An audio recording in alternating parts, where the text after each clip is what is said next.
All right. Hey guys, Erica with a K here. Today we're going to be doing a in-depth tutorial on this blue eyeshadow look.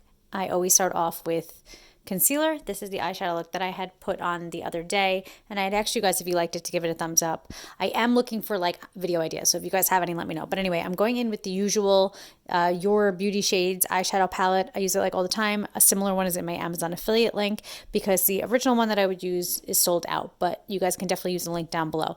Okay, I'm talking way too much in this intro. We're going to be talking about this look. So we're going to start off with concealer on the lid like we always do. If you guys saw my previous video, I had asked my husband right when I was about to start what I should do. I had already put down a brown on my eyelid, which you can kind of see in this video, and then he said blue. So when I put the blue on top of that brown that was like already there faintly, it turned a little bit of like a greenish color. So that's okay. We're just going to work with it. So we're going to use a matte blue on this top part.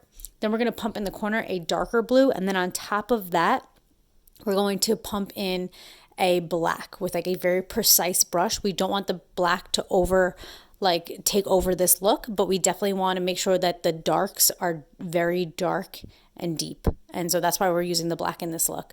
So after we do that, we're going to blend it out with that MAC brush like we always do. We're just going to continue to pick up that blue color that we originally went in with and just blend that out. And then we're going to go in with our finger with a shimmer gold shade. Now, this might seem like wild and you're probably thinking like, what are you doing here? This looks crazy. I thought this was a blue eyeshadow look.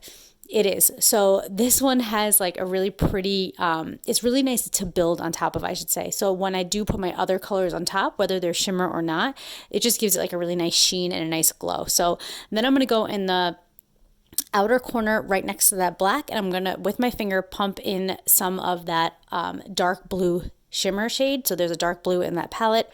We're going to pump that on top of that gold color that's there, and then we're just going to work our way in. So then we're going to take a light, this one reminds me of like Elsa from Frozen, and we're going to take that color with the same finger. Just make sure you wipe off your finger so that there's no residual, because that is a very dark color and this one is a light color, and we want to have like that nice even transition. And we're going to go on top of towards the inner corner, so like middle to inner, with the light blue, and that's going to give us this really pretty look. So clean up whatever is left, and then we're going to do our face, we're going to do our eyeliner, we're going to do all of that. I don't really go into detail about it, but if you guys want to see videos talking about the face, I could definitely do that. But let me know what you guys want to see in the future. Hope you guys like this look, and I love you guys. I'll see you guys later. Bye.